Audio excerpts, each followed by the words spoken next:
Ha! I'm going to start over. Sorry, I'll be back.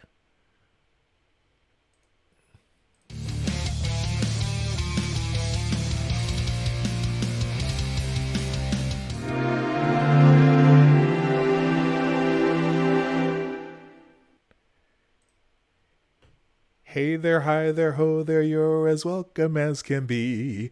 MICKEYMOUSE. Haha, I got it right this time. Play the intro.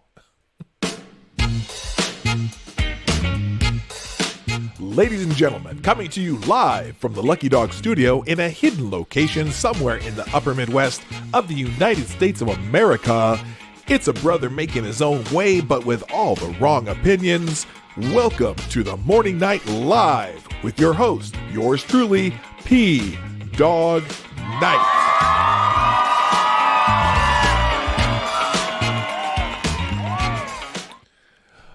Well. How are you doing today? It's me, Dawg Knight, at the Morning Night Live.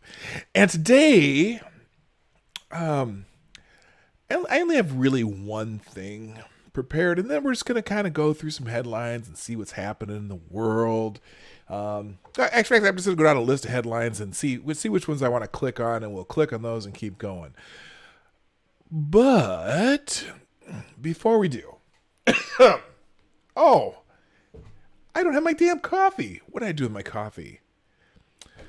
Oh, it's just one of those days. Let's do this. I'm not going to start over again, but give me 30 seconds. Just 30 seconds. I'll be right back.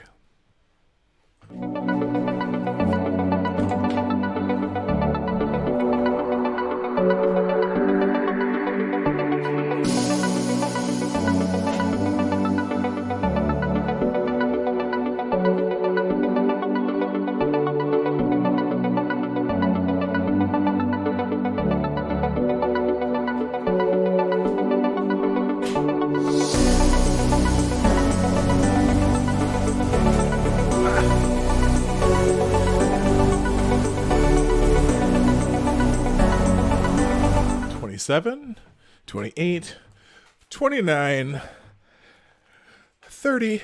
How you doing, everybody? Welcome to the Morning Night Live with your host, yours truly, Dawg Knight. I've just got to say hi because I, every once in a while, I have issues. But you know what? We're still going to have some fun today. We're going to go through some stuff. Like I said, I got one thing that I really just caught my eye this morning.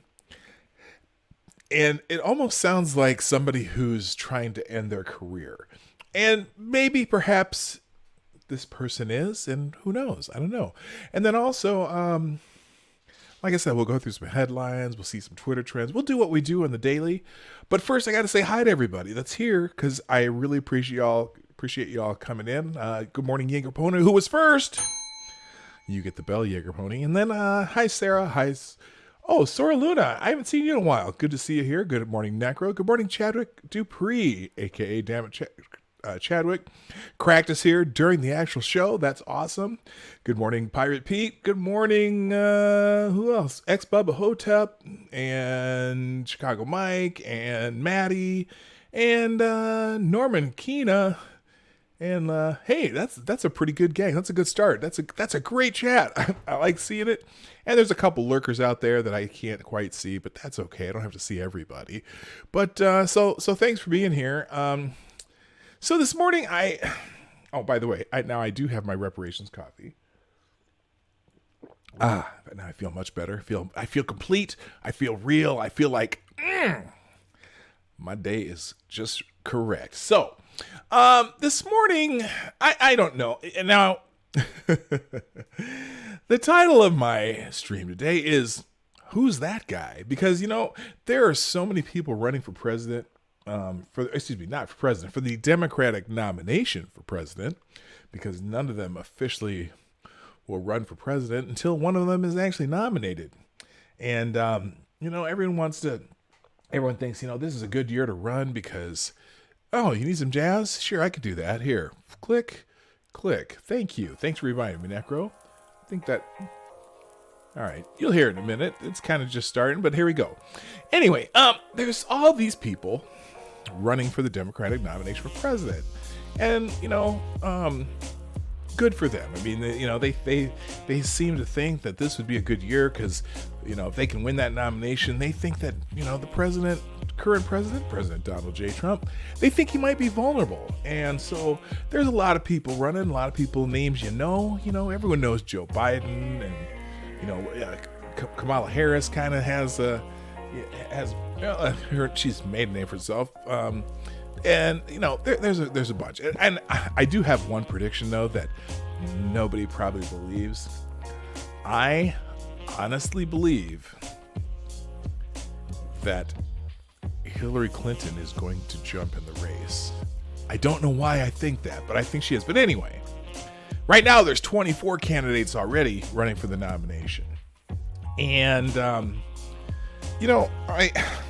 so there's this one dude, and he's probably not as well known. He's a congressman from California, and we talked about him I think we talked about it a little bit last week, but Eric Swalwell. Eric Swalwell's made a name for himself because he is one of those congressmen that his name is made by the fact that he thinks Trump is a Russian agent.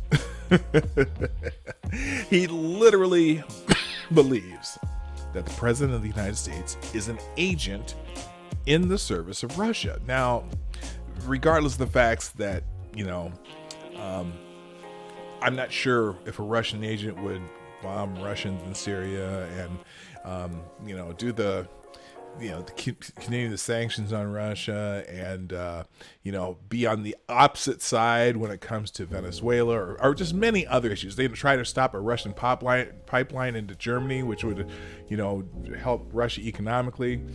And regardless, Russia really, they are a somewhat formidable military power, but economically, they're not even in the top 20 right now. But that as it may, Eric Swalwell was doing an interview recently, and I just caught a glimpse of it on Twitter.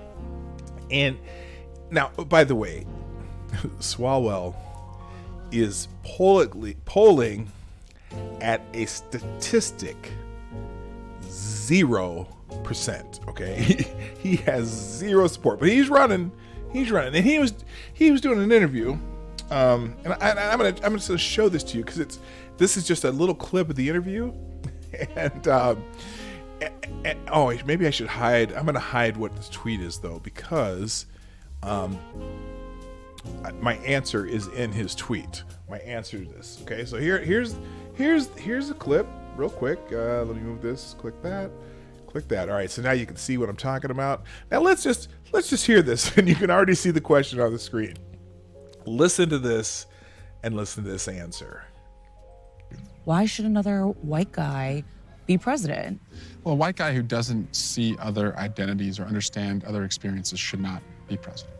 I do.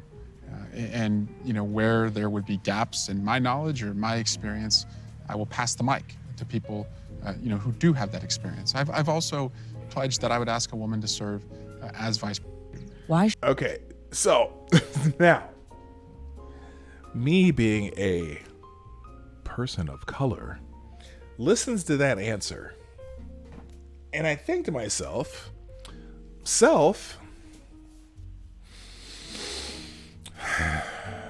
if that is your best answer, I perhaps believe that maybe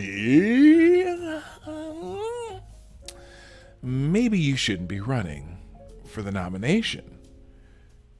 I mean, clearly you can't ask that question. Now I'm going to show you the tweet that he accompanied this with, because this is even funnier.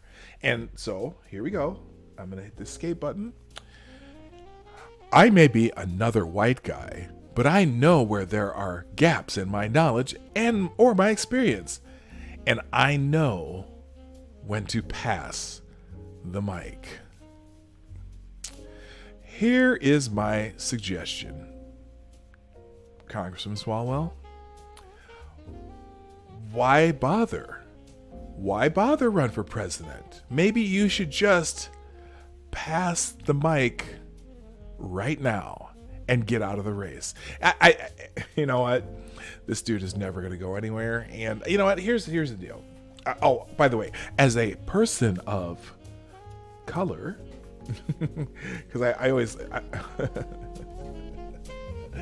as a person of color, I hate it when people start sentences like that. But as a person of color, I couldn't give a rat's ass what color my president is.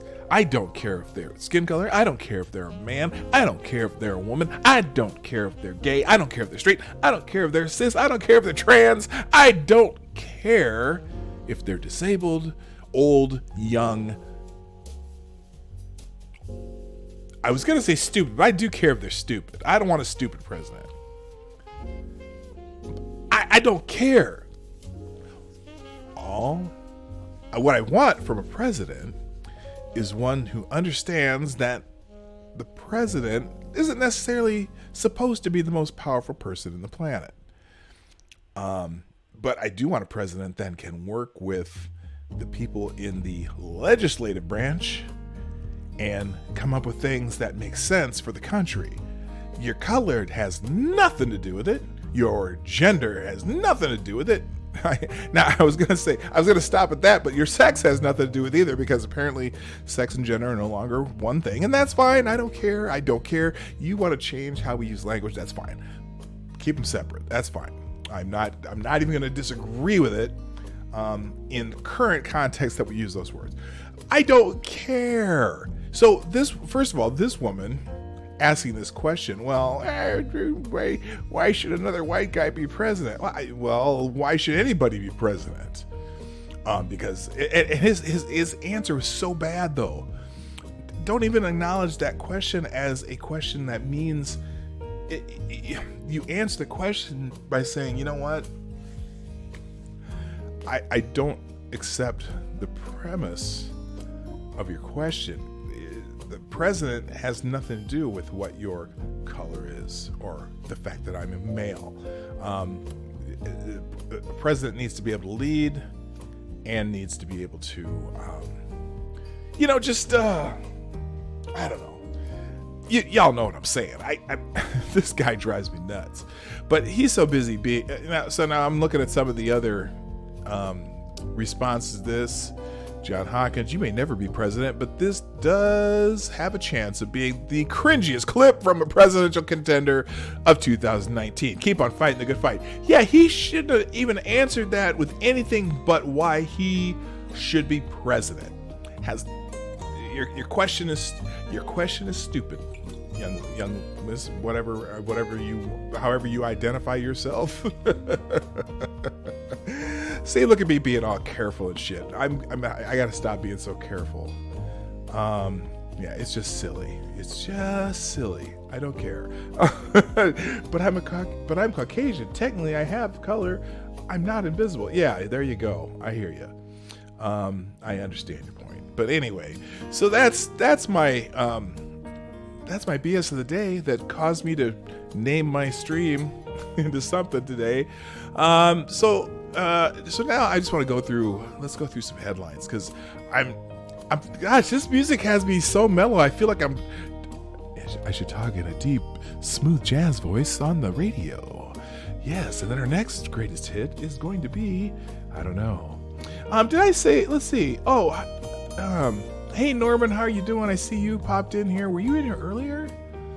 Good morning, Norman. Good morning, Necro. I said, okay. I said hi to everybody. All right. I haven't missed anybody. Norman, you keep retracting everything. You still do that. I'm going to have to just read from the other chat. But the problem is I don't keep that big enough. I'm using my transition screen, so I can't even read it when you retract them. But anyway, rules out Pocahontas. How does that rule out Pocahontas? Oh, did I not say if she has 1024th possible? You know, the funny thing is, when she did that DNA test and everyone makes the 1024th, it's not even 1024th Native American that she possibly is, because the DNA test, they don't have DNA results from Native North Americans. So they have them like Bolivia, and there's like three or four areas in the Western Hemisphere that those are from. So she is 1,124th part Western Hemispheric, whatever you would call that. Not even Native American. It's Western Hemispheric. Now, for example, because my mother-in-law, for example, there's indigenous Canadian lands, whatever. There are traces of that in her DNA that we were, or not even traces. It was that's part of her heritage. Native North American, because they do have samples from certain parts of Canada. And so hers does show that, but I'm like, Elizabeth Warren's was just like traces of Western Hemispheric DNA that such a minute trace that it may just be an anomaly. So anyways, I just thought that was funny. All right, so let's get into headlines. I'm going to keep this mellow voice today just because it kind of fits with the jazz that I'm listening to in the background. It's kind of soothing, isn't it? Now, I know it was really appropriate for yesterday for Memorial Day that we had a lot of soothing music, but we're going to just go with that theme for another day. And I think I'm going to change it up, too, for heritage. Did I say heritage? Heritage? I meant heritage, right? Oh, anyway. Oh, hey, Seamus, how you doing? Oh, by the way, let me just get the shilling out of the way. Good morning. The Morning Night Live is brought to you by you, the viewers of the Morning Night Live. Remember to, right down here, left hand, right down here, make sure you hit that share arrow. The share arrow is my favorite arrow. If you can share it out on whatever you use for social media, that would be great, because we do not, the like button doesn't do that for you anymore. It used to be the like button would automatically send it to your Twitter, your Facebook, or whatever you had checked on your box. You can't do that anymore, so share is real important. And then also, hit the like button. That's just for interaction. And if you are so inclined, if you want to do a super chat, I don't have monetization through YouTube, so you have to do this Streamlabs link, which is in the chat and which is in the link down below. And that also is my donation link. I only use Streamlabs right now. Although I think I'm gonna add my. This is now Streamlabs. They changed my status, so I have to do everything through PayPal. I may throw a PayPal link in the description. I have Venmo and Zelle and all those other things too, but I only use those for like personal transactions. But who knows? We'll see how it goes. All right, let's get into some headlines today. Now, I'm not gonna. I might just look at the titles for now, but we'll click on a few of them. Lindsey Graham did an interview yesterday. She said Obama officials are worried about being exposed by the declassification. This whole declassification thing is very interesting. How the Democrat powers that be in the House of Representatives reacted to it. It's weird. Hello, all you need. Good morning. It's weird because, they've been bitching and moaning about Trump. Well, Nancy Pelosi used the words Trump cover-up. And that's a really odd way to put it because, the president and his campaign, etc., have been under investigation for 2.5 years. They spent $35 million on this investigation. And, what they've done is they've given up all the documents they asked for. They've allowed up over 500 people to be interviewed. They've gone through with a fine-tooth comb. The FBI, they're not the FBI and the Justice Department, the Special Counsel Mueller, and the 19 Democrats that they put on that, under the Special Counsel's watch, have been investigated for 2 years. They've gone through with a fine-tooth comb. They interviewed all these people. Over 1 million documents, or 1.5 million documents. And they came back with a result, which was they decided not to indict anybody else over anything relating to Russia.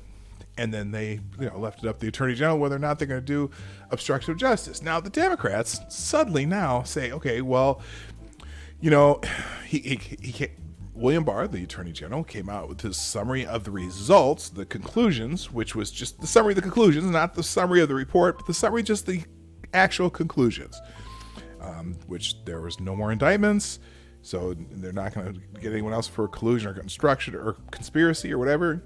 And then the conclusion that they weren't going to pursue obstruction, they were going to let the Justice Department do that. And then they actually gave the entire report except for the required redactions that were required to be redacted by law. So now, the Jerry Nadler, the head of the Judiciary Committee in the House of Representatives, wanted to subpoena an unredacted report, which we know, if you paid attention, is really illegal because the grand jury testimony has to be redacted, and then they asked for all these people to come testify in front of Congress again, and the White House is, has kind of a legal battle going on because they say, okay, we don't want them to come testify, and now that's a legal battle. Okay, that's a separation of powers battle. That these two branches are finding out. The courts, I'm sure, will get involved and decide, who has to testify and who doesn't. But then this curious thing. So now, as Donald Trump and Attorney General Barr want to investigate how some of this stuff happened and are saying, well, now, you know what, we're going to declassify a lot of information because we want the public to see this information. All of a sudden, the Democrats are calling it a cover-up. Now, wait a minute. How is declassifying information, how can that be considered a cover-up? That doesn't make any sense to me. It makes no sense. So here's Lindsey Graham, and this one I will click. We'll go into this one because I think this is important. So Lindsey Graham says, Obama officials worried about being exposed by declassification. Oh, maybe that's the problem, that some of these people that supposedly were complaining the most about wrongdoing might be the wrongdoers themselves. Who knows? Senate Judiciary Committee Chairman Lindsey Graham asserted Sunday that former government officials opposing declassification of Russia probe documents are worried about being exposed. In an interview, Fox News Sunday with Chris Wallace, Graham also argued Democrats are unconcerned with whether the FBI misled the Federal Surveillance Court in order to obtain Foreign Intelligence Surveillance Act warrants against Trump campaign advisor Carter Page. I want all documents around FISA warrant applications released. I want to find out exactly how the counterintelligence operation began, Graham said. I think transparency is good for the American people. Not one Democrat seems to care. I wish some Democrat would come forward to find out if the FISA court was defrauded by the FBI and the Department of Justice.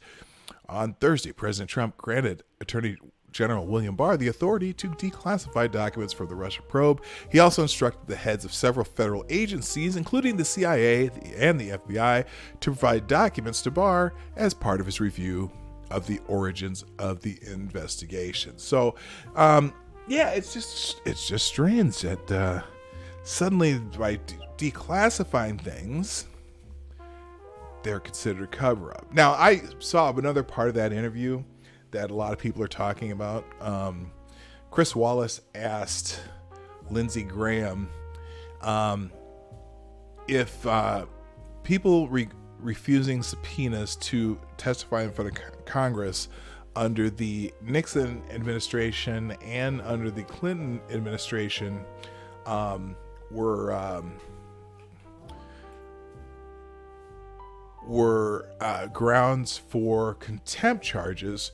Why wouldn't they be the same during the Trump administration?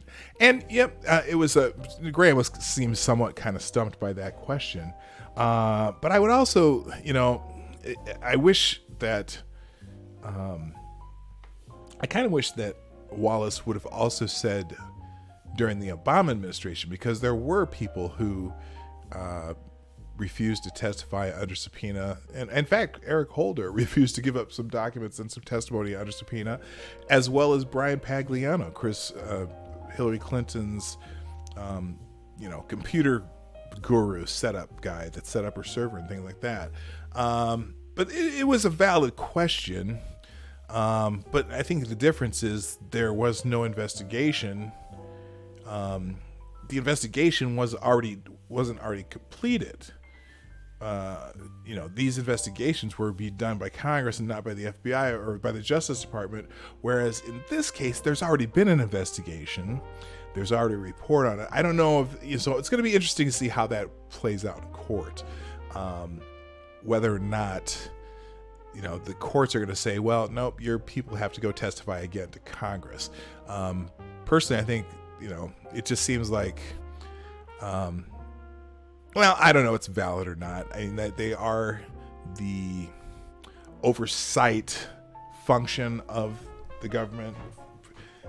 I just think they're, the first person they need to talk to is Robert Mueller.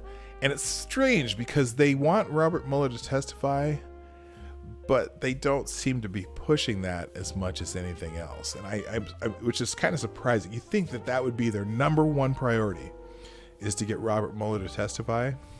But right now they seem to be going after various people in the Trump campaign, various White House officials, rather than just going to the person who did the investigation, or even some of the people who were on his team, Andrew Weissman and the other Democrats that were on the team. But they seem to want to just go after specific Trump people. It doesn't make a whole lot of sense to me, but you know what? That's kind of how things work in Washington. Not everything makes sense. So, all right, moving on. Let's see. A couple other here. Trump let the dogs out. Time to pay the piper. Oh, man, did you hear? Okay, I don't like the way they wrote this article. Did you hear that there's a judge that halted some of the wall construction? There's two stories about the wall thing, border wall, immigration, whatever. One, there's an Obama judge that halted wall construction, and of course he's in the West Coast, gave a lot of money to Democrats, but anyway, an Obama judge in San Francisco used a nonsensical. I should probably warn you. This article is written with heavy slant. Heavy bias, but it does have some of the facts too. And I don't mind heavy bias. I think if I were writing the article, I would probably write it the same way, but I'm just telling you, this is a slanted article. An Obama judge in San Francisco issued a nonsensical lawless order May 24th, temporarily stopping President Trump from accessing reallocated military funding to pay for the construction of a desperately needed wall on the nation's leaky southern border. That's quite the paragraph. The case will almost certainly end up before the Supreme Court in the future. U.S. District Judge Haywood S. Gilliam Jr., appointed by then President Barack Hussein Obama in 2014, enjoined the Trump administration from taking any action to construct a border barrier with reassigned U.S. Department of Defense funds in parts of Arizona and Texas known as Yuma Sector Project 1 and El Paso Sector Project 1. During the confirmation process before the U.S. Senate, Gillum insisted that judges should be impartial. Now, that's a weird sentence to put right in the middle of this. But anyway, they're just highlighting how he gave large donations to Democrats from 2007 to 2014 while he was a judge. Anyway, in the preliminary injunction, Gillum wrote that irreparable harm would result if the Trump administration were to move forward with construction while the lawsuit brought by the leftists at the Sierra Club awaited trial. So he's basing this on two different things. One, changing the appropriation of funds, and two, that the Sierra Club has filed a lawsuit against building a wall. Alrighty then. Because the court has found that plaintiffs are likely to show that defendants' actions exceeded their statutory authority and that irreparable harm would result from those actions, a preliminary injunction must issue pending a resolutions of the merits of the case, he wrote. Gillum falsely accused President Trump of violating the separation of powers doctrine and interfering with Congress's power of the purse. Okay, so that's I don't need to read it any longer than that. The other story though on the wall is now I got to find this, so I have to do a little digging while I'm on here. Remember we talked about the guy who set up the GoFundMe fund for border wall? Here, hang on a second. GoFundMe border wall. Let's see if I find this real quick. His name is... Oh, here we go. This is a Fox News story. Hang on. Private funded organization We Build the Wall starts construction of border barrier in the El Paso border barrier in the El Paso area. Very interesting. A privately funded organization called We Build the Wall began work this weekend on a project to erect a section of border wall in the El Paso sector. Former Kansas Secretary of State Chris Kobach said on Fox and Friends Monday that the project was undertaken because there's a ridiculously large gap near Mount Cristo Rey, and drug and human smugglers have been taking advantage of it. The barrier will be built on private land. Authorities in the El Paso sector, which provides support for the counties of El Paso and Hudspeth in the state of Texas and the entire state of New Mexico, apprehend 930 people per day, according to U.S. Customs and Border Protection. This is the first time any private organization has built a border wall on private land, Kobach told Pete Hegseth, adding that the Army Corps of Engineers had said previously that the strip of land was too rugged for fencing. Kobach said the project was funded through private donations to the organization. So yeah, the guy that they said he went out and used the money to build a boat, although we kind of proved that he didn't. Well, they actually are breaking ground on the wall. Now, here's an interesting thing though, because there's pictures of it and everything, but now I was looking at I was looking at CNN's take on this. So that's Fox's take. Now let's look how CNN puts this.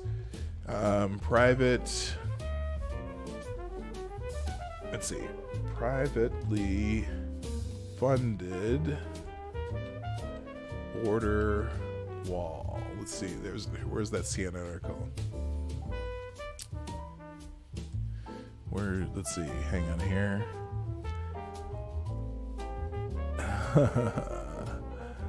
Is this the one? So now let's look at how CNN writes this. So CNN, and this is just kind of an example of how bias works in the news. CNN's headline is "Private Group Says It Started Building Its Own Border Wall Using Millions Donated in GoFundMe Campaign." Says? That's very interesting that now let's read the article. A group that raised millions of dollars on a GoFundMe campaign says it has broken ground on a project to build its own stretch of border wall on private property. We Build the Wall, a group founded by a triple amputee Air Force veteran, said in a series of social media posts on Monday that it has started construction on private property in New Mexico. The announcement comes after the group began its GoFundMe campaign to raise private donations for a border wall, and days after a federal judge blocked President Trump from tapping into billions of Defense Department funds for his administration's wall construction efforts. Buckle up, we're just getting started, the group wrote in a Facebook post, sharing what it said were images. Now listen to this. So this is weird. Buckle up, we're just getting started, the group wrote in a Facebook post, sharing what it said were images of construction over the weekend. The very next sentence. On Monday, a CNN team watched as heavy machinery rumbled over the site near the New Mexico-Texas state line near El Paso. So why are they saying they said they did when they had someone from CNN right there witnessing what was happening? Because they want to make it sound like, well, they just said it. Doesn't mean it's really happening, CNN. Well, you have people on the ground there watching what's happening.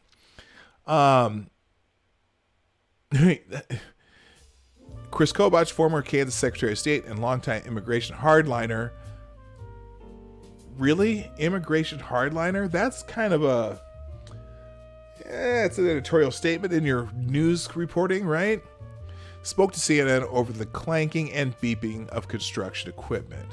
It's amazing to me how crowdfunding can successfully raise a lot of money and how many Americans care about this, said Kobach, who is now general counsel for We Build the Wall.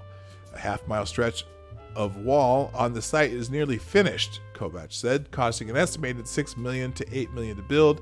The main contractor working at the site, Fisher Industries, a North Dakota-based company that President Trump has been aggressively advocating should be awarded government contracts to build the border wall, the Washington Post reported last week. So they clearly there's someone there doing something, but their headline is private group says it started building the wall. CNN reporter on the ground sees the equipment rumbling over the ground. If you have people there, you know they're there, you morons.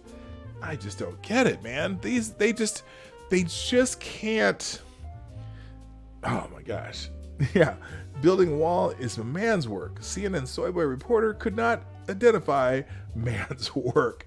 Yeah, that's just crazy. Come on, you guys. That's just poor shit reporting. All right, let's see what else we got. Bernie Sanders advisor. Oh, gosh. Yeah, this Bernie Sanders advisor tweeted out this picture of, do they have it? Oh, they don't even have it showing. Tweets out a gif of Jeremy Corbyn dancing on Margaret Thatcher's grave. I don't think that, I think the who is it? It's the Labour Party in Great Britain. I think they need to kind of mind their P's and Q's after this European Parliament elections.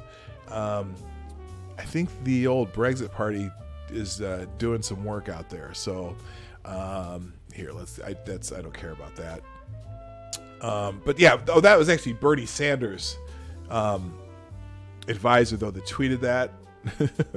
Kind of tells you where they stand. Let's see. Oh, this is weird. So there's an anti-Semitism crisis. New York Police Department records say there's a staggering 83% rise in hate crimes. And that's towards Jewish people. According to the Wall Street Journal, a New York Police Department has recorded a truly harrowing and eye-popping increase in citywide hate crimes over the past year. Specifically, NYPD statistics reveal that hate crimes have increased by a whopping 83%, and the city council speaker minced no words in lamenting the epidemic presently afflicting the city within the nation's largest Jewish population as an anti-Semitism crisis. Remember we talked about this a few weeks ago. There's this huge increase in, and now granted, we also have to, you have to put it in numbers. If there's a reasonably small number of hate crimes, so-called hate crimes, I just call them crimes, but let's say you're in a city that has 5 crimes and in a year, and then the next year there are 10 crimes. Well, that's a 100% increase in crime, right? But it's still only 10 crimes. So I'm not saying, no, I'm not trying to minimize this. But when they start using percentages and numbers and things like that, I'm always a bit skeptical, because remember, we talked about a few weeks ago, the FBI said nationwide there's a 17% increase in hate crimes. But they had the caveat in their own statistics that they had 1,000 new agencies reporting such crimes. So the actual numbers may or may not have raised, but you went from 5,000 to 6,000 agencies reporting. Of course, you're going to have an increase in the amount of reported hate crimes. So I'm always find the percentage numbers in these statistics with a grain of salt. But the city council speaker mince no words lamenting the epidemic presently afflicting the city with I already read that. Here's per the Journal. The New York Police Department had 176 complaints of hate crimes from January 1st to May 19th, the most recent date from which the data is available. So that's the complaints. That isn't even it's an increase in the number of hate crime complaints, meaning maybe people weren't complaining about little things that they're considering now, but also the fact that, the actual crimes themselves, they don't mention that. They don't mention the demographics of who the crimes are from. They just want to put that headline: hate crimes, more hate crimes. It's Donald Trump's fault. Orange man bad. When we know that in New York City, a vast majority of the hate crimes perpetrated against the Jewish brothers are from the brothers, if you know what I'm saying. But, Mayor de Blasio, even, we razzed him a little bit about that a while back. The New York City Council created the Office of Hate Crime Prevention in January to coordinate city agencies' efforts to address illegal bias incidents. Illegal bias incidents. Okay. Our residents should feel free to worship without fear, and yet they can't right now, City Council Speaker Corey Johnson said. We have an anti-Semitism crisis in New York. It's a national problem, but New York accounts for way too many incidents. Okay, so 176 complaints in 5 months. Okay. Experts disagree on the reasons behind the rise in crimes, but NYPD Chief of Detectives Dermot Shea said at a news conference earlier this month that many individuals arrested for hate crimes have previously committed similar acts. Things are out of control. Jews don't fit the intersectional classification necessary in order to receive narrative attention from either the mainstream media or from progressive groups. Orthodox Jews, who are often the targets of anti-Semitic attacks, aren't seen as victims. They're victimizers who aren't conservatives and who can't be linked with conservatives. Oh, I see. Wait a minute. They're victimizers who aren't. So they're victimizers, the people who perpetrate these acts, aren't conservatives and can't be linked with conservatives. Oh, and those who can't be linked with conservatives aren't seen as victimizers. There's a reason Al Sharpton, who helped initiate a riot against Orthodox Jews in Crown Heights in 1991, has a show on MSNBC where he opines about President Trump's linkages to white supremacist anti-Semitism. Certain types of anti-Semitism are worthy of note, others aren't. And those on the left often decide which is which, with simple reference to a preferred narrative in which Jews are part of the white privileged class, unless they are victimized by white supremacists. And that's pretty... Wait, stream went offline? Oh, I'm sorry. I didn't know the stream went down. I'm assuming it's back on because you're talking to me again. Go. I really don't know when the stream goes offline. I'm assuming it's back on now. Yeah, I see it now. Okay. Sorry about that, guys. Anyway, the point here is... So you see this... Ben Shapiro's point is that a lot of the anti-Semitism in New York City in particular, I see. We're welcome back. Oh, so I just came back. Okay. All right. I'm confused of where I got lost, but we are back. Sorry about that. I get to reading and I don't have my, I have two computers sitting here, but I have one on my Streamlabs account, which helps me through the transitions. And then I have one on the article I'm reading. So, I can't always tell when I go down. So appreciate it. Hope you're all down to 10 viewers now too. All right. That's okay. I'm going to just go through this little section again because I think it's important. The Daily Wire has reported before on the shocking rise in anti-Semitic incidents in New York City over the past couple of years. Curiously, however, much of the news surrounding the tragic rise has gone unreported by the mainstream press. And basically, Ben Shapiro I think went off just as you were about the Ben quote. So here's the quote by Ben Shapiro. And I'm going to add one little caveat to this. Here's how Ben Shapiro explains why that may be the case. Jews don't fit the intersectional classification necessary in order to receive narrative attention from either the mainstream media or from the progressive groups. Orthodox Jews, who are often the targets of anti-Semitic attacks, aren't seen as victims. They're victimizers who are not conservatives and who cannot be linked with conservatives aren't seen as victimizers. There's a reason Al Sharpton, who helped initiate a riot against Orthodox Jews in Crown Heights in 1991, has a show on MSNBC where he opines about President Trump's linkages to white supremacist anti-Semitism. Certain types of anti-Semitism are worthy of note. Others are not. And those on the left often decide which is which with simple reference to a preferred narrative in which Jews are part of the white privileged class unless they are victimized by white supremacists. So what he's saying there, most of the anti-Semitic attacks against the Orthodox Jews in New York City are perpetrated by people who aren't usually associated with anti-Semitism, aka black people. My brothers and sisters are attacking the Orthodox Jews in New York City. Almost all of those attacks in New York City are of that nature. And so they don't like to talk about that. And we had this, de Blasio was talking about that a few weeks ago, and we laughed at de Blasio because, well, the brothers are the one taking on the Jews in New York City. So New York University, which is the largest private university in New York City, has seen appalling incidents of unhinged anti-Semitism of late. Perhaps even worse, the international edition of the New York Times, the city's most famous and iconic newspaper, engaged last month in open and transparent anti-Semitism.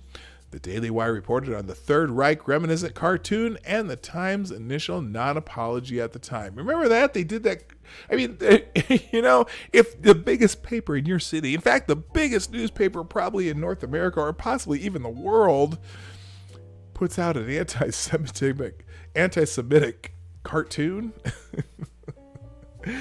what do you think? It's just an emblem of New York City, isn't it? Anyway, I'm not going to read the rest of that, but yeah, so there you go.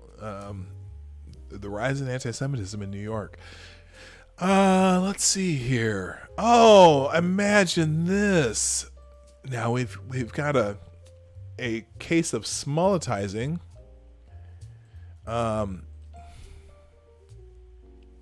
Whoops. Subway rider lied about anti-gay attack. Was actually the aggressor, say the cops. Another fake hate crime. A man strap hanger who claimed to have been attacked by two men yelling gay slurs was actually the one doing the attacking, according to police. Cops say the 25-year-old, who has not been identified, set up the two men at the Chambers Street station in Tribeca while on an uptown A train. They had gotten into a verbal altercation before things got physical, the young man originally alleged. Police interviewed multiple people, however, who witnessed the incident and said the strap hanger was the aggressor. Video obtained by police allegedly shows him spitting at subway riders when the suspects turned victims step in and try to stop him. Cops believe the man was drunk and that no gay slurs were ever made. He suffered a laceration onto his head while being subdued, according to officials. Police don't plan to file any charges. I think they should always at least file a charge in some of these cases just to get people to stop doing that shit. But yeah, okay, more fake crimes. Looks like I have some of you back. All right, it's time. It's that time of the show where I get into Twitter trends. So let me do a couple things here.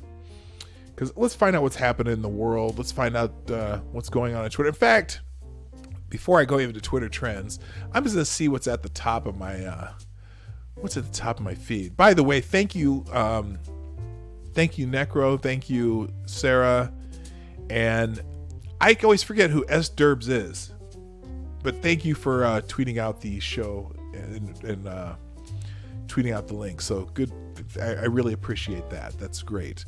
Let's see. Now I think I have this set up on. I changed how my Twitter feed works to, let's see, am I on first or see latest? Nope, I have it on home shows you the top tweets first. Okay. Oh, well, of course, the first thing I see on Twitter is people shitting on Tim Pool.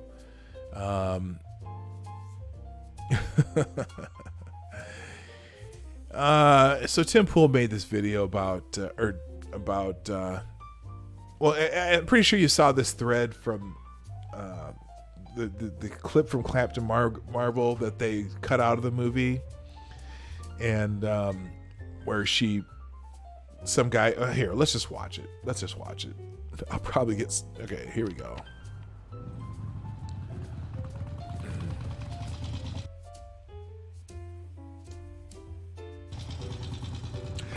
That's not funny, check your logic, but welcome back. You need a ride, darling? How about a smile for me, huh? Smile? Yeah. I'm offering to help you. Least you could do is give me a smile. How about a handshake? I'm Veers. People call me the Don. Wow.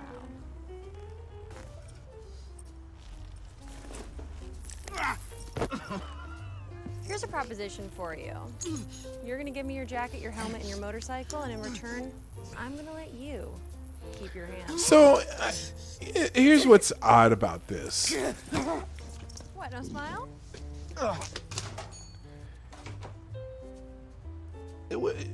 Okay, so Tim Pool, I don't know, Tim Pool said he was joking, but he said, whoa, I never saw this clip, but damn, Captain Marvel is a villain. She straight hurts and robs a dude because he was a jerk to her, that's a villain. Now, lots of people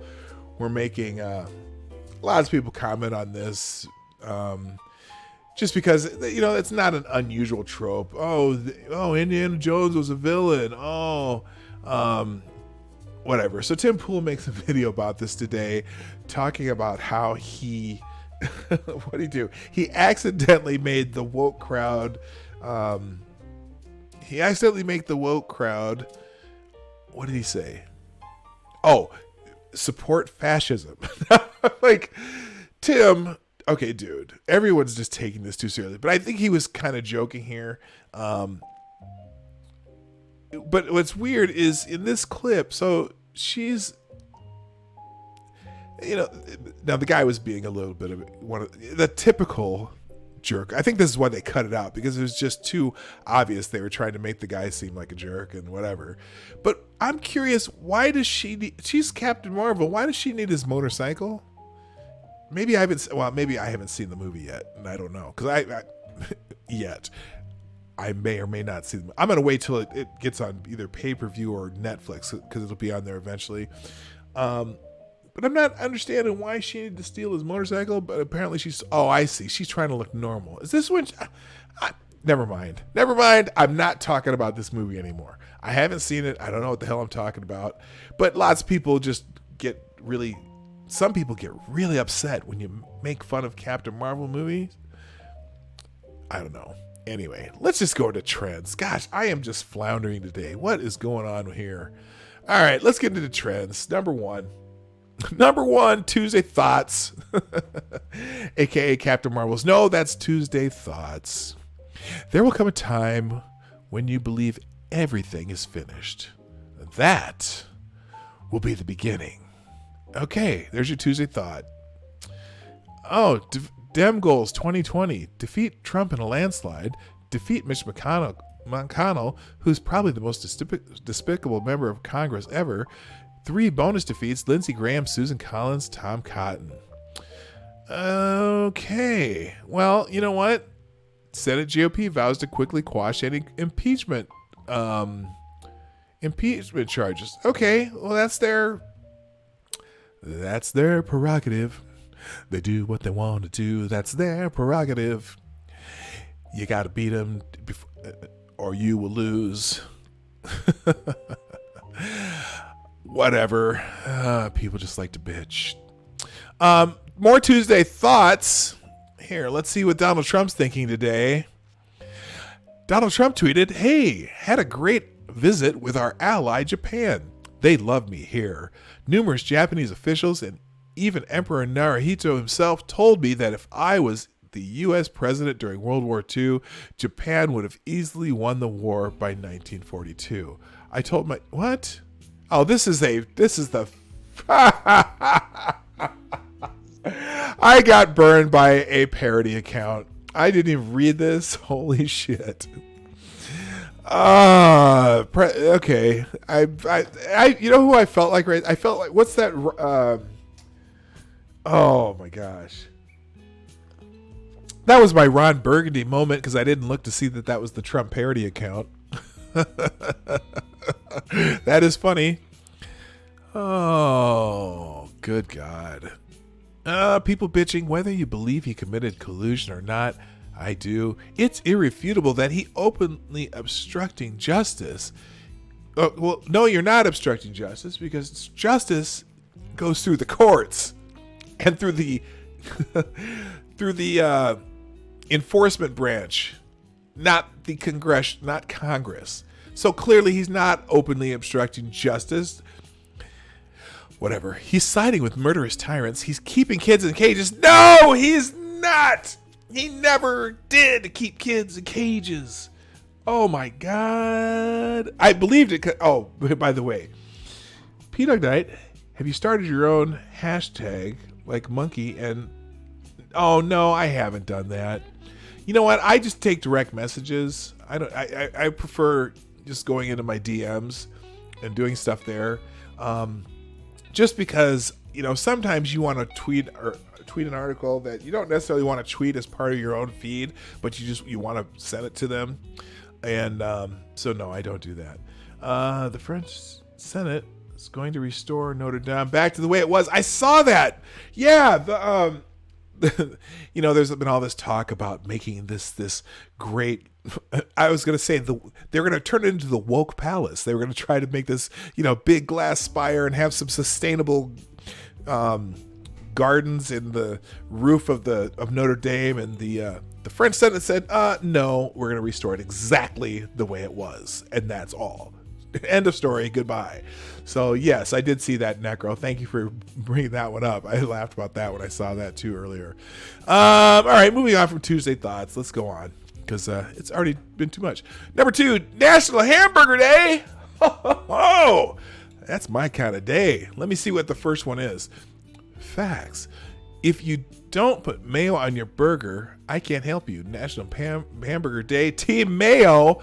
You know, I don't always, there's occasions when I would put mayo on a hamburger, but I'm pretty much a mustard, pickles, red onions kind of guy.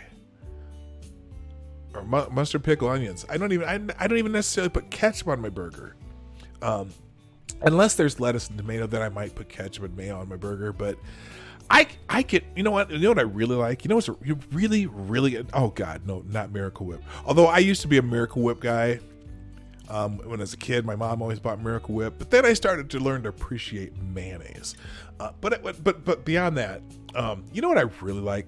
I really like a really good patty melt on rye with just onions, pickles, and yellow mustard. The bomb. This is my favorite, man. I love a good patty melt. So celebrate National Hamburger Day. Oh, America's top 10 favorite hamburger chains. Not because of their quality, but because of their favorite status. McDonald's. Five Guys is number 2. I have that. I really, really find it hard to believe that Five Guys is number 2. Wendy's number 3. Burger King, Steak and Shake. In-N-Out Burger. Well, that's because In-N-Out Burger is only out west. Culver's, Sonic, Whataburger, White Castle. And, you know, White Castles aren't even really burgers. They're just, I don't know. People seem to like them, though. They're great when you're drunk, I guess. But if I was going to take, out of those 10, my favorite of those 10's probably In-N-Out Burger. I do like Culver's. I do like Five Guys. Oh, you know what else is not on there? Smash Burger. Smash Burger's a really good one, too. Depending on where you are. I've been to a Smash Burger that's really bad, but the one by my house is really, really good. Want to twist your burger? Try tempura sauce on your burger. Oh, that sounds kind of good too. I had a burger yesterday. We went to a restaurant that I had never been to, and I don't know if you're familiar. In Minnesota, they call them Juicy Lucy's, where they take like two patties of hamburger, and they surround cheese with them, and or fillings with them. So it's kind of like when you cut into it, you get cheese oozing out. So I had a Juicy Lucy at this place that had American cheese, sour cream, and onion inside the burger. That was really good. But yeah, Juicy Lucy's a total Minnesota thing. All right. Okay, so Beyond National Hamburger. Oh, that's a good looking burger right there too. Look at that. That's awesome. I just blow that one up. Now that's a good looking burger. It looks like it has some Thousand Island dressing on it, but that looks nice. So happy National Burger Day, everybody. Moving on to number 3, Tuesday motivation. I'm skipping Dayton. Oh, there was a tornado in Dayton, Ohio. There's also tornadoes in Oklahoma. It's tornado season, folks. You're going to hear a lot about tornadoes, and everyone's going to say, oh, yeah, this is more proof of climate change or global warming or something. But large tornado strikes Dayton as storms batter Ohio. So there's Dayton's trending because of the tornadoes. Although you heard about the Klan rally in Dayton, right? the big Klan rally they were going to have. You know, the white supremacists are taking over the nation. Yeah, they had nine people show up. And 500 protesters, but there were 9 people in the Great Klan Rally of 2019 in Dayton, Ohio. Oh boy. Yeah, whatever. All right. Yeah. Oh, here it is. Yeah. KKK tries to stage a rally in Dayton, Ohio. Only 9 people show up. After media outlets ran headlines warning Dayton, Ohio, KKK rally on Saturday could be a powder keg. The gathering proved insignificant when 9 people showed up compared to roughly 500 protesters. Outlets including The Hill ran stories with headlines like powder keg in Dayton, Ohio, or Dayton, Ohio City braces for KKK rally. The city estimates it spent $650,000 on security for the event, including about $250,000 on personnel and about $400,000 on materials. So they spent a lot of money. Let's see, how much? $650,000. Let's see, $650,000. Don't use your calendar, use a calculator.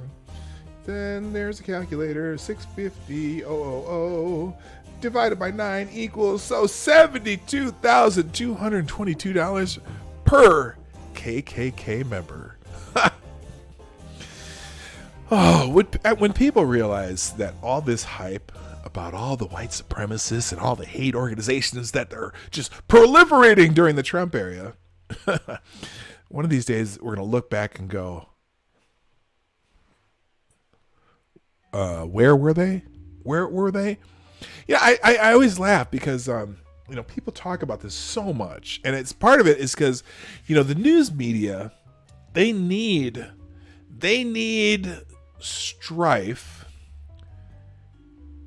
to be successful. The old adage, if it leads or if it bleeds, it leads. Because that's the stories that get eyes looking at them. And so they need a white supremacist resurgence because that gives them things to write about. They need disasters. Trump is the best thing that ever happened to our news media.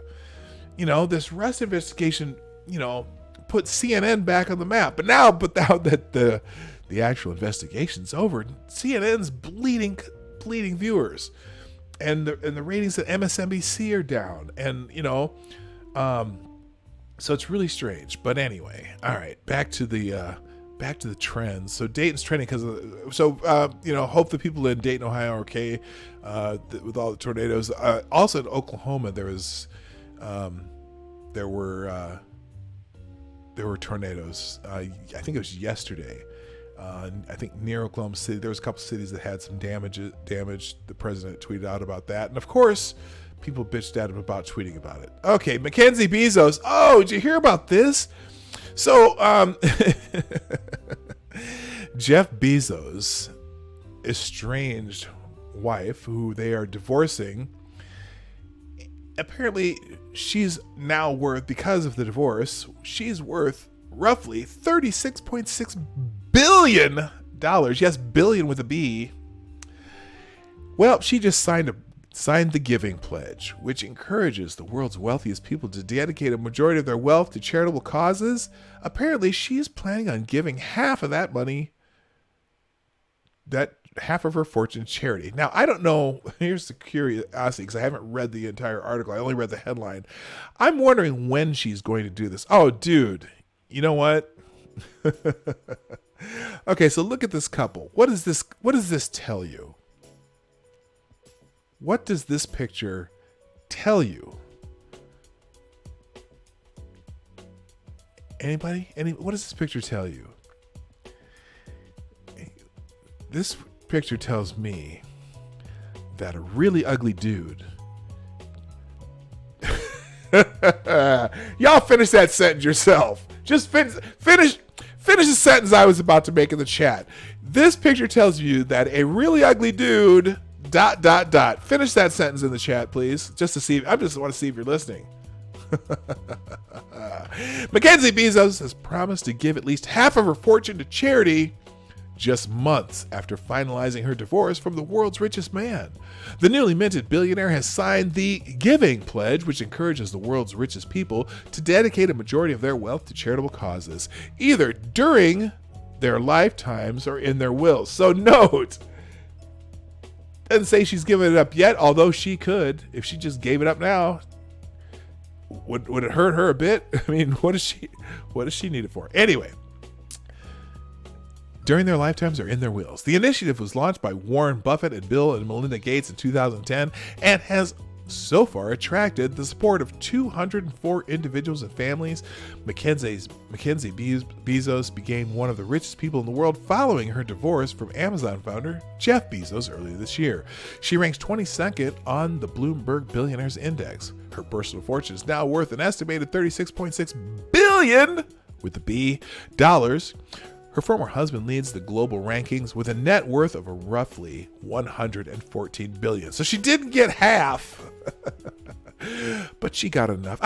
You know what? Y'all think she's going to be able to survive on that $36.6 billion? Or if she gives half away, $18.3 billion with a B dollars, I think she'll be okay if she gives away half. Anyway, let's see if any of you finished my sentences correctly.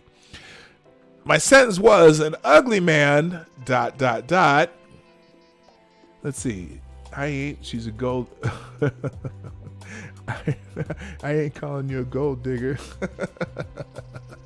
Has money or a big, yeah, ain't saying, yeah, just half. No, she didn't get half. Well, yeah, no, she's only giving away half. Yeah, I was gonna say, ugly dude. An ugly dude can get a decent woman as long as he's got some money, right? Because Jeff Bezos is an ugly dude. What is wrong with that head? Anyway, all right. So anyway, Mackenzie Bezos saving the world, $18 billion at a time. All right, let's see. So that's why she's trending. Let's see what else. Oh wait, I want to see if people are bitching about her. That's what we got to look at. So let's see. Okay, she pledged half. Okay, I have a disproportionate amount of money to share, she said, just months after finalizing divorce. She could. If she kept $2 billion, and because I don't see, the thing is, I don't know if it's 37 billion or 36 billion liquid. I always wonder how that works. So let's say. So she has $36.6 billion with a B dollars. What if she gave away all but say $5 billion? Could she live a fine life? Imagine what she could do giving away $31 billion if it's liquid. I'm just curious. Especially in that situation where the money is just, it's not even necessarily, she didn't do anything for it. Well, she married that ugly dude for it. So maybe she Oh, she earned that 36 billion with a B dollars. Oh man. All right. So moving on. Oh, good gracious. Let's see. I want to find someone. I want to find someone dunking on the Bezoses though. No, but I don't see people bitching about it.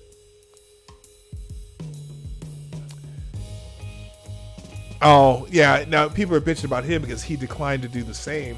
Here, I'll put this back up. I'm sorry, I didn't put it back on the screen.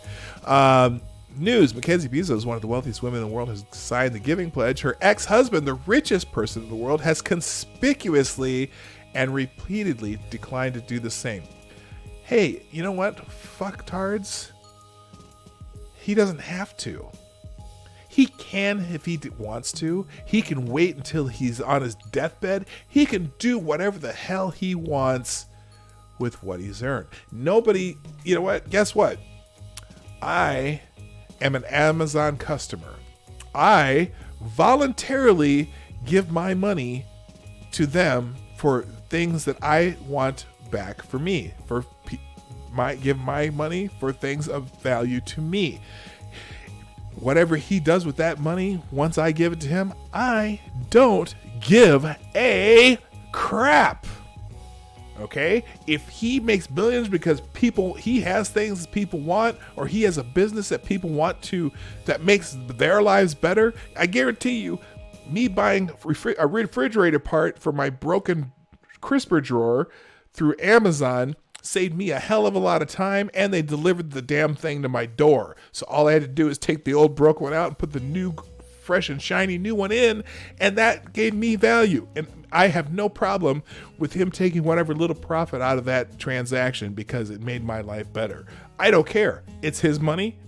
If he wants to Scrooge McDuck it and buy $100 billion in gold coins and laying it like Scrooge McDuck, I don't give a shit. I got my value out of my private voluntary transaction with him. He didn't steal anything, so there you go. All right, moving on. That was my editorial piece of the day. All right. Let's see. All right. iPod Touch is trending. Probably, they got a new version of Apple updated iPod Touch with the iPhone 7's processor. Great. So why not just... Oh my God, who's buying this shit? Are people actually still buying iPods? Because now your phone can do it all. I mean, they just update shit so people will buy new shit from Apple. Apple hasn't forgotten the iPod Touch lovers. Today it announced the first new iPod since 2015. That's because nobody's fucking buying them. Good God. Oh, when I hear Apple has a new iPod Touch, is that a home button?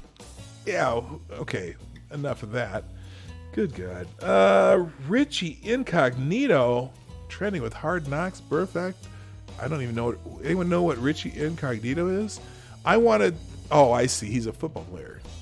I wanted the Raiders to sign Vontaze Burfict, AB, and Richie Incognito. Many other fans hated these signings, but you know me. Okay, so apparently Richie Incognito is going to go to the Raiders. Good for him.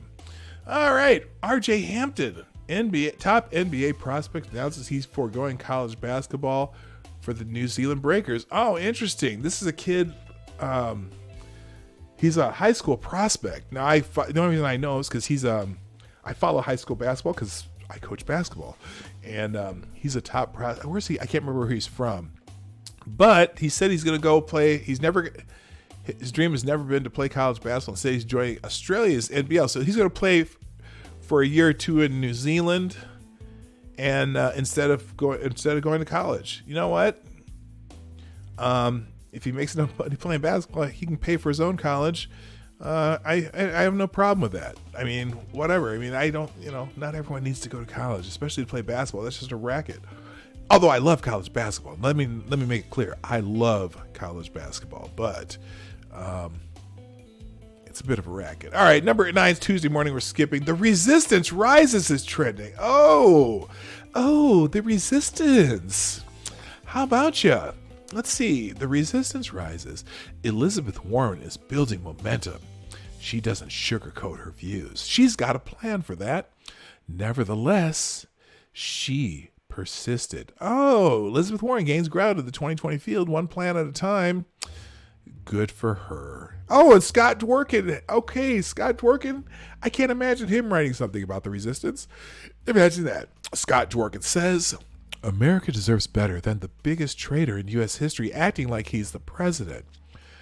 When in reality, he's just an angry, bitter nutjob who watches too much TV and golfs as if he's retired. Trump's an international disgrace. Retweet if you agree. Well, I don't agree with you, sir. I don't know why. Why would you call him a traitor? Traitor to what? Traitor to what? God, you know what? Whether you like Trump or not, whether you like him or not, you can't. There's no reason, no justifiable reason to call him a traitor. Okay, remember when Adam Schiff, a while back, it was like almost 2 years ago, said, "Oh, we have the evidence that Donald Trump colluded with Russia and to change the election results." Now, first of all, if you had that evidence, you would have given it to Robert Mueller, and Mueller would have probably, would have had some indictments to write out, right? Okay, so let's just drop that nonsense.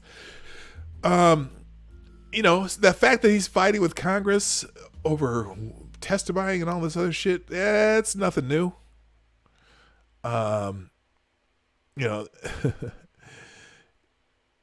else? Who else? Scott Dworkin. I mean, he's just over and over and over and over.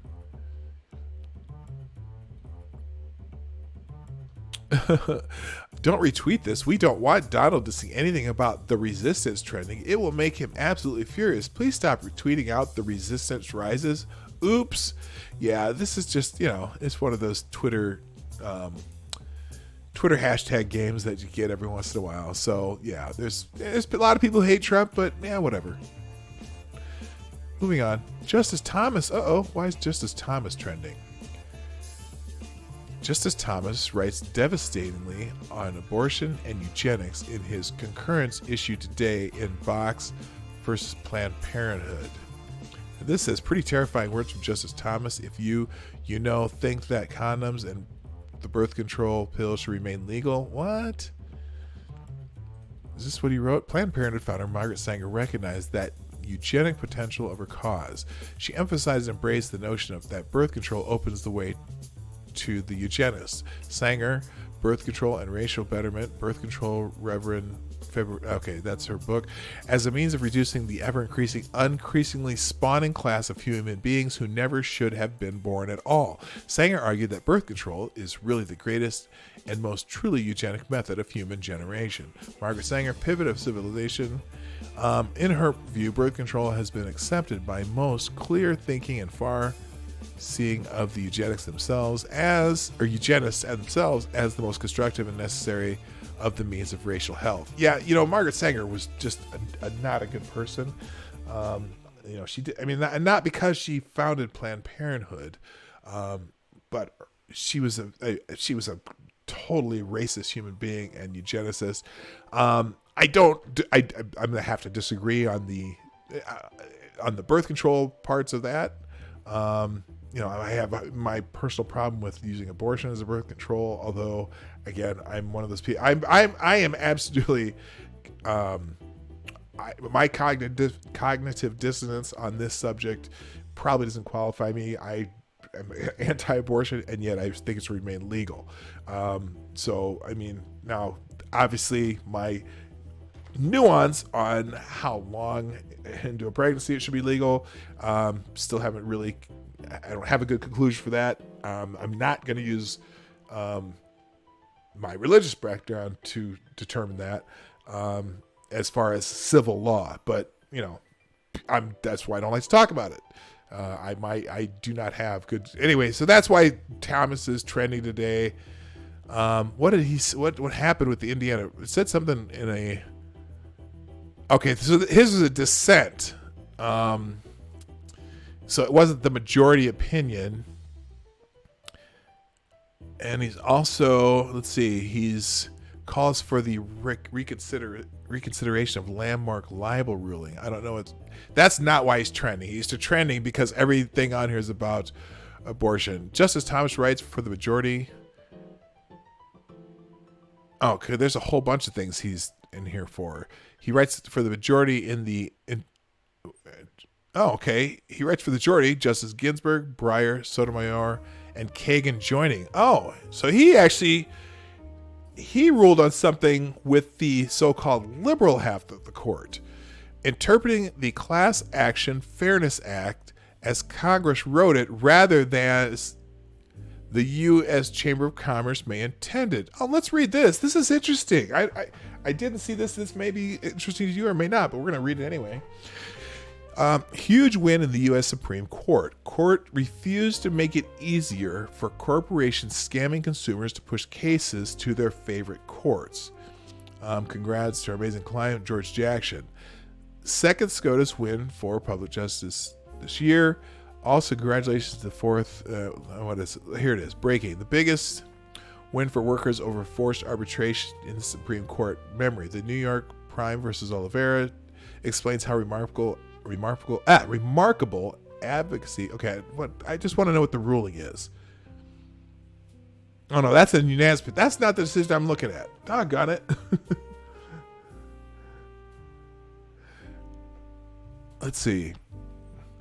Home Depot wanted the court to rewrite the 2005 Class Action Fairness Act that moved many, but not all class actions to federal court. Majority of the court said no, sticking with language of what the Congress did, not what the corporations wished it did.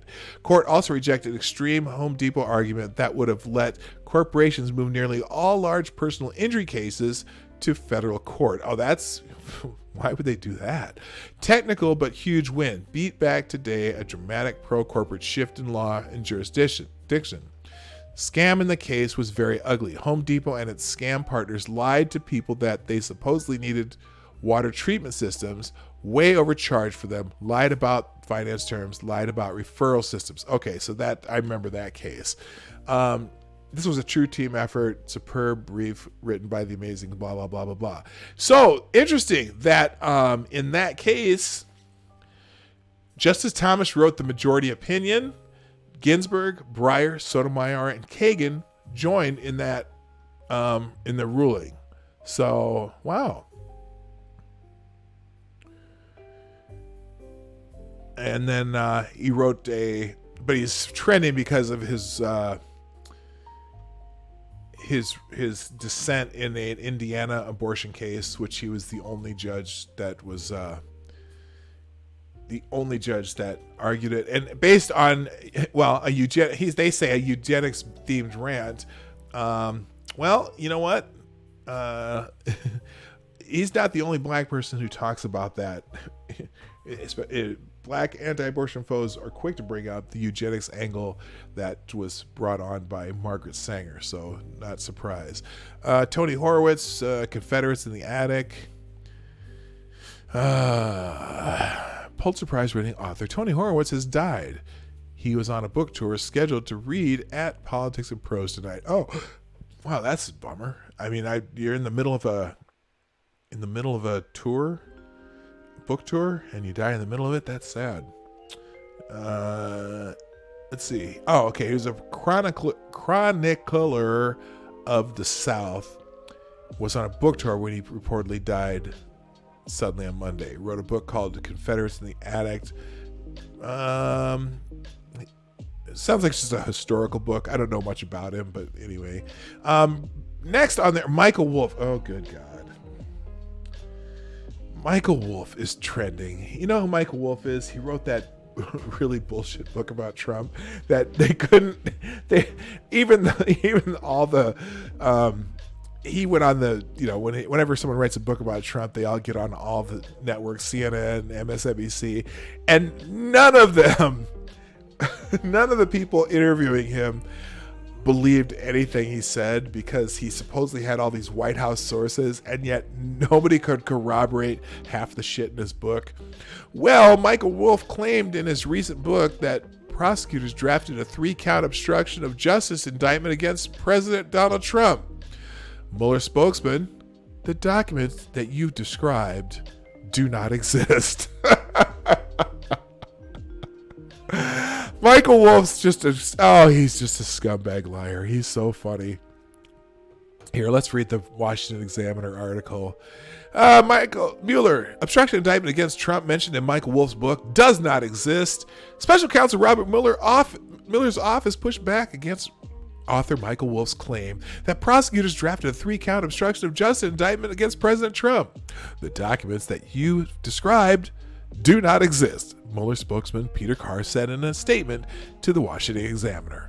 In his forthcoming book, Siege: Trump Under Fire, Wolff wrote that a draft indictment charged Trump with obstructing an investigation, tampering with a witness, and retaliating against the witness. He said his reporting was based on internal documents given to me by sources close to the office of the special counsel. Oh, he's such a scumbag and a liar. Oh my gosh. Yes, a source. A source close. No source like anyone he interviewed. Just a source. I had a source. And he gave me these papers. The Guardian, which obtained an advance copy of the book, said it hasn't seen The Guardian, which obtained an advance copy of the book, said it had seen the documents.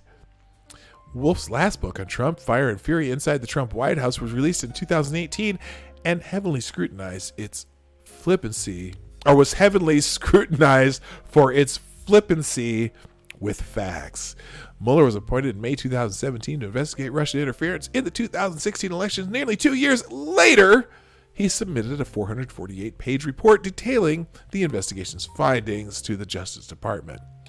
A redacted version of the report laid out 10 instances in which Trump might have obstructed justice, but Mueller declined to say whether he committed obstruction, citing a Justice Department guideline. Oh, for God's sake. This is just some fluff in the... Okay, whatever, Examiner. Let's see, where did I go? Hang on. Citing a Justice Department guideline that sitting presidents cannot be indicted. Because we determined not to make a traditional prosecutorial judgment, we did not draw ultimate conclusions about the president's conduct, Mueller's report said. All right, so that's just a little fluff there. So anyway, yeah, another Michael Wolff book where he just made shit up. All right, you know what? I might have to call it a day for today. Let's see if there's anything really, really interesting trending up here. Let's see. Harambe, rest in peace, Harambe. 3 years ago today, the sweet prince was murdered. Legends never die. Rest in peace, Harambe. Can I get a R.I.P. for Harambe in the chat? Rich Paul, don't know who that is. Elaine Chao, Transportation Secretary. Elaine Chao held on to shares she vowed to divest. Wall Street Journal.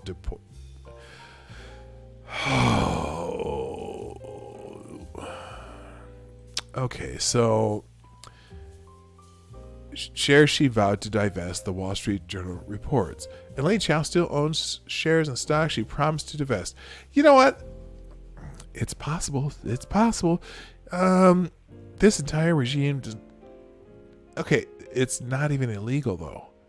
It's not illegal. It's just...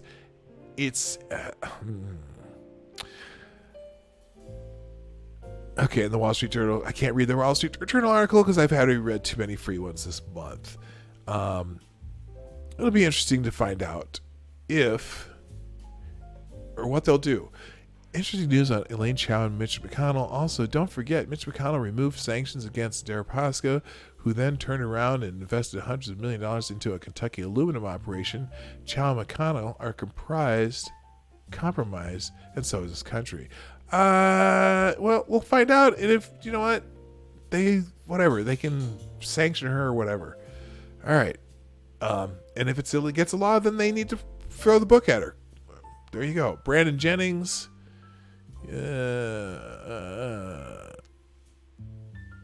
it's not unprecedented that the kid didn't go to college, whatever. And Jim Swartz, Ginsburg. Why is Ginsburg trending? Oh, that's because the U.S. Chamber case, Ginsburg.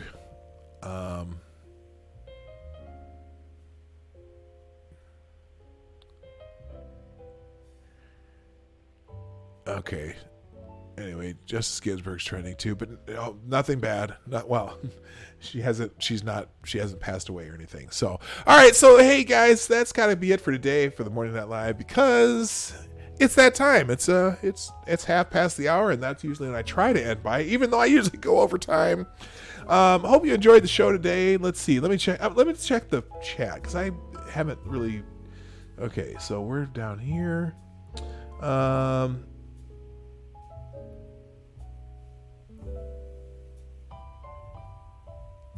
Let's see. What have I missed down here? Rest in peace, Harambe. Definitely. Yeah. In fact, if you have social media, if you're on Twitter, if you're on Facebook or Reddit or whatever social media you use, make sure you throw out a shout out to Harambe today, because that poor animal did nothing wrong. All right, ladies and gentlemen, that's it for today for the Morning Night Live. You know that we're here every day, Monday through Friday, 10 a.m. Eastern, 9 o'clock Central, 2 p.m. GMT. For those of you who do not live in my part of the world and use GMT, for those of you who aren't sure, that's called Greenwich Mean Time.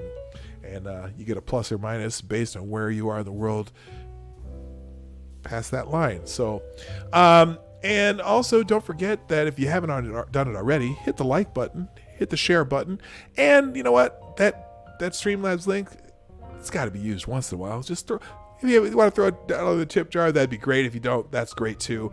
I still enjoy doing this, although that does give me great incentive to keep doing this. Hopefully you had fun today and learned something new, learned something very important and all that stuff. But I gotta go. My name is Dawg Knight, and I am out of here. Bye.